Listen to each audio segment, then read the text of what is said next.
All right. Welcome everyone to the Chief Science Officer's Mentor webinar. Um, if you have any questions as I'm giving this presentation, please go ahead and drop them in the chat and I will address them as I go through. And then I will also be taking questions at the end as well. So on the screen, you'll see it says Chief Science Officers, Future Advisors. That is the technical term that the SciTech Institute uses for the CSO program, Teacher Mentors. So before I dive into everything, I guess the first question would be kind of like, what is the CSO program? So we're going to start with an overview of that. The CSO program is a worldwide organization. It's mainly based in the US, but as you can see based on the map, it has a couple of other locations that they also work, where they also work with local student communities. Chief Science Officer are basically 6th through 12th grade STEM students who are STEM ambassadors. And they're kind of identified by their peers as ones who demonstrate interest in STEM, innovation, and advocacy. Because if you think about it, like the purpose of this program is to kind of help students give students a voice when it comes to STEM leadership. And so how often do students have that voice to be making STEM connections in their community, advocating for STEM in their schools, or even in planning the jobs of their own futures? So the goal of this program is to really help set them up for success in those areas. The mission of the Chief Science Officers International Program is that they engage a global network focused on creating and sustaining a culture of lifelong leadership development, STEM awareness, workforce and employability skills in 6th through 12th grade students who serve as users of technology, advocates for diverse learners and critical creative thinkers. The vision of the program, excuse me. So the CSO program believes in developing visionary, goal-driven, and action-oriented leaders who recognize how yourself and others can embrace your roles as change makers. So the four key program goals are creating a global network of diverse STEM leaders with middle and high school students, fostering communications and collaboration amongst the CSOs. This is an international program where, despite the students working within their own groups, they will have connection to other groups, not just in the state, but also internationally as well.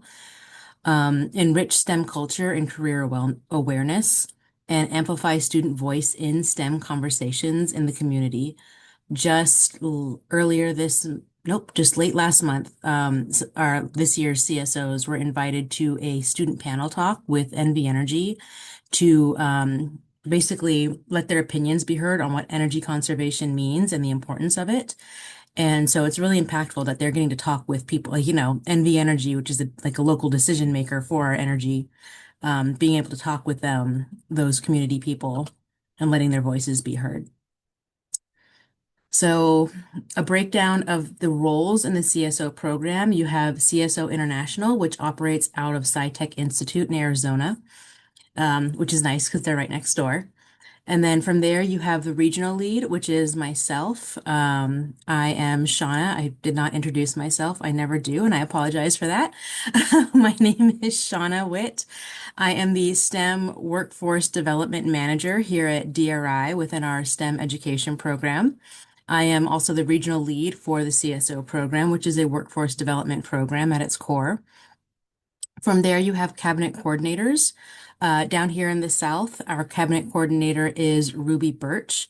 Up north, the cabinet coordinator is Lauren McComb. And then from there, you have the advisor, which are the teachers, and then the CSO students.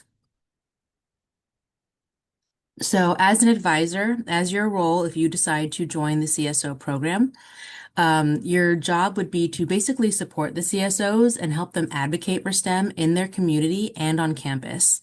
As the CSOs grow into community leaders, the advisors are there to assist with the things that they can't do as minors, basically administrative needs, facilitating introductions to STEM professionals, and just ensuring that the CSOs are on track to reach their goals. So what happens is following this, if you are interested within the program, you would sign up so that your school or community organization becomes a local site. And then from there, you kind of select students to be CSOs. Well, I'm not saying that you have to select, like the best students in your class to become a CSO or anything like that. If you run an organization or a club of students, you can definitely have all of them sign up to be a part of the CSO program. And from there, you would check in with the CSOs at least twice a month to make sure they're on track with their action plans. I'll go into what the action plans are in a minute. And you're there to support the CSOs with their action plans and ensure that they complete the required forms as part of the CSO program. There are certain forms that are required to be completed throughout the year so that on the international level, they can kind of track student progress. And then just kind of ensure that they participate in the events and meetings. There are three three main events, technically four, but the fourth one is just a celebration at the end of the year. And your job is kind of to communicate to the students that these events are happening and ensuring that they have the parental permission to sign up for these events. And then also, again, assist with any administrative needs that they would need help with, that they might not have the skill set to do on their own just yet. So, as an advisor, you're expected to guide, support, and mentor your CSOs. Um, so during your CSO check-ins, which are about twice a month, you want to prompt your CSOs to log into their Moodle account. The Moodle account is kind of like Google Classroom. It's an app as well as a website that the CSOs would join to become part of the CSO program. And in there, that is where all the information will go in regards to the CSO program. So if there's any upcoming meetings, forms, any webinar events for the students to join, all of that will be sent to their Moodle accounts. Checking to make sure your CSOs have filled out any required forms that are sent out, asking them about their progress on their action plan and their next steps. In regards to that, we will also be here to assist with that. Because for advice, the next step up with the cabinet and regional leads, we have monthly check-ins with the students to kind of hear where they're at with their action plans and then help guide them on next steps. And our job here is also, we have a lot of community connections, so we are here to help connect and network your students with people within the community that would be able to help them take their action plans as far as possible. So update them on any upcoming events, trainings, cabinet meetings, and then ensuring that your CSOs attend one or more community event at the end of the year. So the way that this program is set up is at the start of the school year, we have a leadership training institute. The students and advisors, if you are not required to attend, but you're more than welcome to attend. It is basically a workshop day where students kind of learn about what their leadership skills are. And they're taking one of those like personality tests to find out what areas that they have their strengths lie in, and then how to use those areas to kind of figure out what a good action plan fit would be for them. Like, let's say there's a student who really likes being in the spotlight, loves being in front of a camera, is always filming TikToks. For them, it might be, recording like STEM news segments type thing. The entire Leadership Training Institute is to help them identify their skill sets and how far they can take those skill sets in a STEM setting. The one big thing that you should not be doing as an advisor is doing the work of the action plan for your CSOs. This entire program is meant to be student driven. So while advisors are here and while cabinet coordinators and regional leads are here to help kind of, move things along and make sure they don't lose track of their goals, it is up to the student to basically on the ground learn how to time manage their projects. And that is some feedback that we got from last year's students was they really learned how to manage their own time and how to assign group roles when they were working in groups for their projects. Like that was the biggest feedback was they came back and they were like, we learned so many soft skills from this. And that is an invaluable thing to get when you are still a student. So I had already touched upon Moodle, but so previously the Chief Science Officer program operated out of Google Classroom, and that was a bit limiting in what we could do. However, moving forward, they're going to have Moodle set up probably in June or July for we will be on Moodle advisors. You will be prompted to sign into Moodle, and then the students as well. Through this app, they will have the option of joining chats with with all the other CSOs in America and internationally as well. So this way they can kind of exchange ideas, find out what other students are doing, and just exist in a very inspiring place. And the thing about this too is because it is controlled by the CSO program, it is a monitored app. And at the LTI training as well, students are kind of given a rundown about internet safety. So it is a safe space for students to really exchange creative ideas. So for advisors, here's kind of like a checklist of what to keep track of throughout the year. So like I said before, we have the Leadership Training Institute where the students are kind of crash coursed in the CSO program and go through a leadership workshop, the fall cabinet meeting, which happens shortly after. So after the training happens, students are given some time to kind of really figure out what their action plans are. We come back for a big fall cabinet meeting and students are able to exchange like, what their anticipated action plans are and really just network with each other. And then we'll have the spring cabinet meeting where students will be able to come together, reshare how their action plans are going. Once again, just network with each other.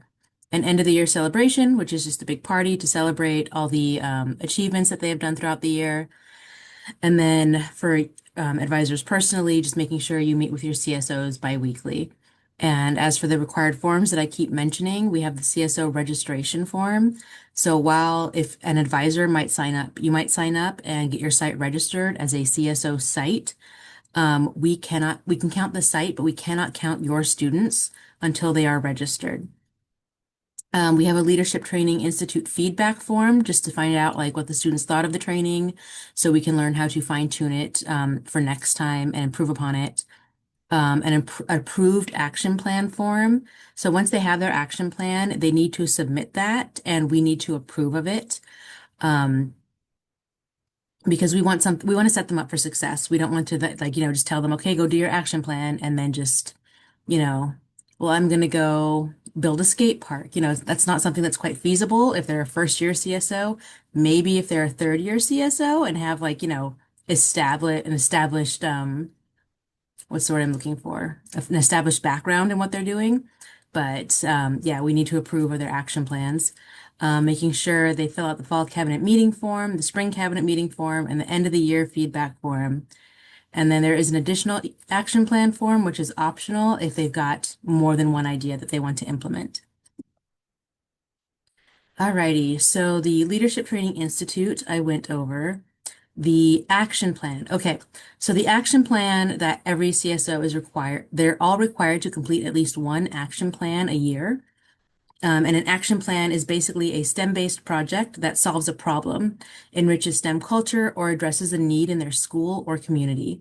So during the Leadership Training Institute, students will brainstorm ideas for their action plan and complete their initial action plan form. If we reject it, they'll have to think upon it again and refill it out. And then basically the goal is to spend the year working up and implementing their action plan. And then the cabinet meetings are where they all will work together with other CSOs to learn more leadership skills, work on their action plans, and participate in workforce-related activities. All right, so some examples of action plans. Uh, no, that's not true. That's the next slide. Um, so I can give you some action plan ideas. So for example, they can do a STEM theme day in their school or a STEM spirit week. Work on getting STEM professional panels and speakers going in their school or organization. And they can be like, having the guests come in person or online, or the students go to a location like a teen science cafe. Doing a makerspace activity like a design challenge or 3D printing or sewing, and just kind of making that like a group meetup that happens however often. It can be some type of STEM competition. There is actually an esport division of the CSO program. I think that was actually the action plan of a student, and it just grew in popularity that it is its own entity now. They can do a demonstration within the classrooms. They can organize a field trip related to any STEM location. They can just communicate about STEM. It could just be like, putting up posters, flyers that have a targeted message, such as recycling is a really big one. They could do blogs or podcasts. They could create um, a social media game or a website. One of our previous one of our previous CSOs, their big thing was trying to do an energy awareness campaign online, and seeing how far that could go. And if you think about it, like those students would have been basically building up their own graphic design skills and social media management skills. And that is something that, like, in this day and age is a very valuable skill to have, especially if you have a portfolio to back up what you're saying.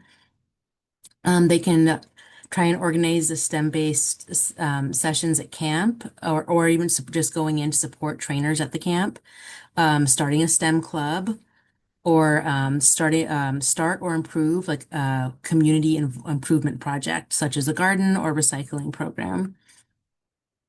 Going back to this, none of these are actually from Nevada's. Um, Here we go. Okay, sorry.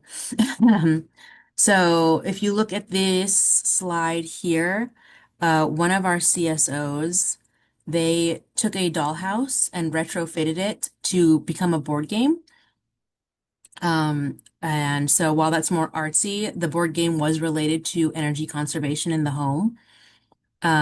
This group of students, they did an energy assessment of their school to see how much energy, where energy is being wasted and where they could work to save energy. And in the end, they found out that if the school took the time to replace the light bulbs with LED lights, they would be saving at least $10,000 a year. And then this group of students decided to focus on half of their group, it's not pictured here, created an energy bike to kind of showcase how much effort or energy is needed to create electricity. And then they had different types of light bulbs that the public had to light up. And so part of our action plan support, because obviously some of these ideas do cost a bit of money and materials, we do offer mini grants through in Moodle.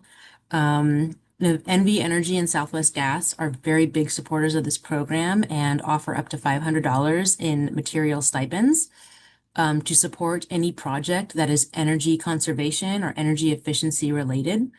And then there are other grants as well that are related to sustainability. Here at DRI, our focus is environmental research. And so we have a very big sustainability goal for our CSO program. So we would really like there will be a lot of support available for CSOs that pursue any a sustainable related project. And I'm saying that because DRI is softly funded, so we have to find grants and contracts to support our work here. And just because of the nature of what DRI is, a lot of those grants that we can find are usually related to sustainability in some way, which is why the grants that we can offer the students will also probably be have strong ties to sustainability. And as I'm saying that, I am remembering that we just applied for an engineering grant as well. So while it can be STEM related, like we will have grants related to specific types of action plans. And by the time the Leadership Training Institute rolls around, we should have a better idea of where the money is to help the students know off the bat where they should be kind of leaning towards when as they come up with their action plans. Alrighty, and then some updates to look forward to for this upcoming school year. We are in talks with Allegiant Stadium to host a sustainability tour for the CSOs. I'm going to work to see if we can possibly have our fall cabinet meeting there and then kind of include the tour as part of what we're doing.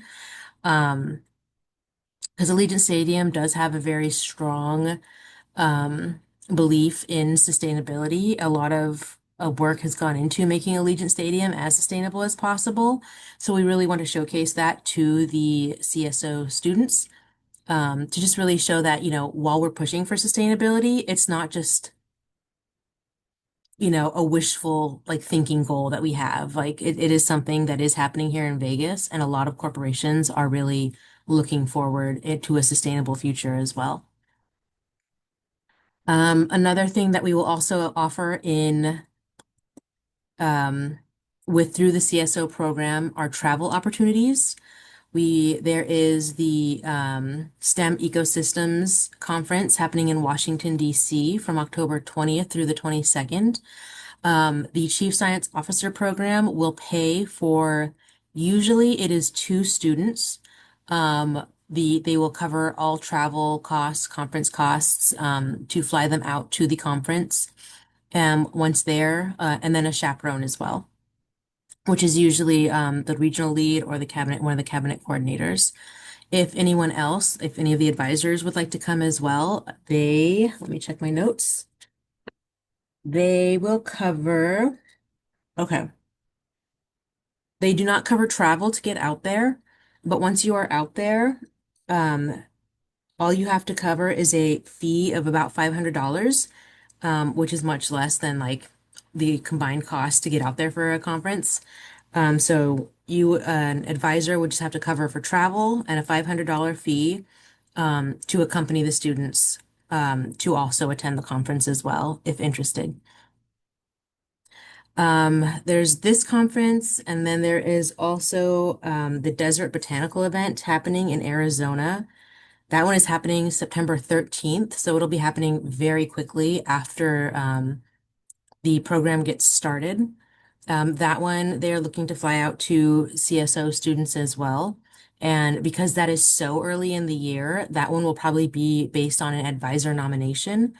Um, because we won't know like which CSOs show the most promise, to get the most out of these types of conference opportunities. And then boop, boop, boop, there was that one. And then there's also two spots available for the National STEM Festival happening in March. We don't have those exact dates noted just yet, but I believe that one is also happening in Washington, D.C. And again, all of these opportunities are completely free for the students, and then at a reduced cost for advisors as well, if interested in going. That being said, DRI is also a recognized STEM site through through OSIT, the Office of Science, Innovation, Technology, Governor's Department. I just probably completely butchered that name. I'm sorry. We are a recognized site, and as some of you may know, the OSIT does offer grants to teachers who are working with STEM designated sites. And so, if you are interested in attending these conferences along with us, or just setting yourself up with extra stipends for depending on the workload of what your CSOs are pursuing, getting yourself extra materials outside of what the mini grants may offer. We do encourage you to look into OSIT grants, to further fund your CSO's goals with their action plans. And that is it. Are there any questions Feel free to drop them in the chat or take yourself off mute and ask away.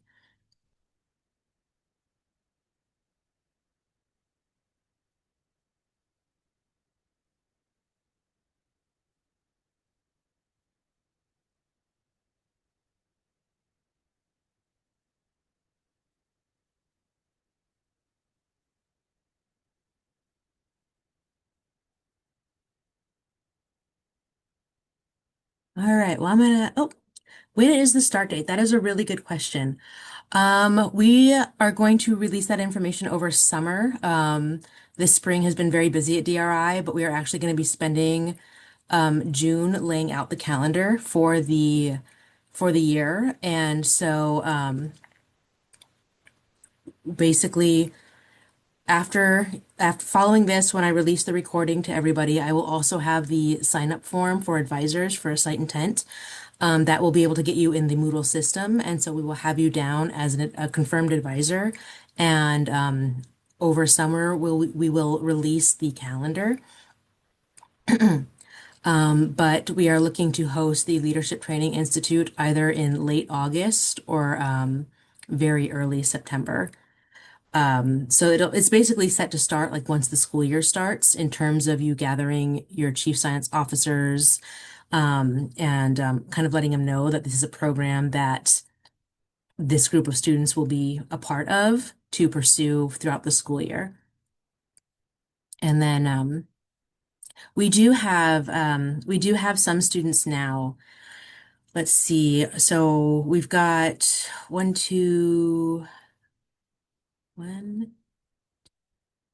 three, four teams. One kind of fell through because I think the teacher mentor wasn't as involved in what the project that the students had chosen because he was a robotics teacher and they really wanted to do hydroponics. Um, but of our other, okay, yeah, it's four. Okay, so of our three remaining groups, one did an energy assessment of their peers.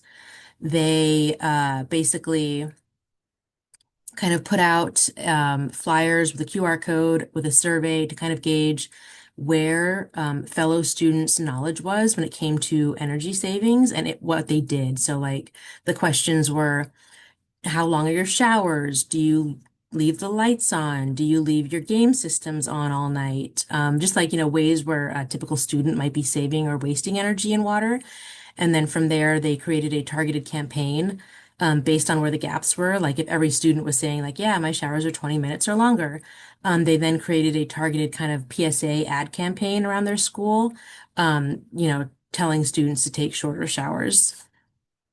Another group, they decided to build an energy bike that would power a retrofitted dollhouse that had been kind of retrofitted with small electricity fixings. So like, now there were lights and little noisemakers and whatnot. So as they pedaled the energy bike, it would turn on the house to light up and make noise. And then the final group, they decided to address food deserts here in Vegas and food insecurities and applied for a mini grant through the CSO International program and got it to basically start up a hydroponics system, like a checkout system in their area where students could check out hydroponics, small hydroponics units to take home and grow their own food so that they would have easy access to nutritious food without having to worry about traveling over 5 miles to a grocery store. So we do have some students now, and we're hoping to grow the program next year as well.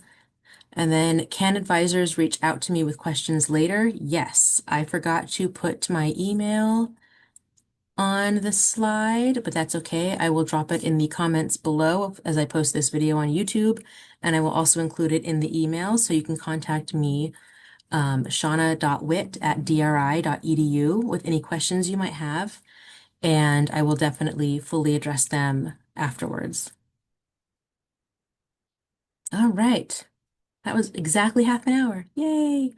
If there are no further questions, I'm going to go ahead and stop sharing my screen and stop the recording as well. And I will say thank you guys for joining, and I hope you decide to sign up as an advisor and really take this opportunity as far as you can.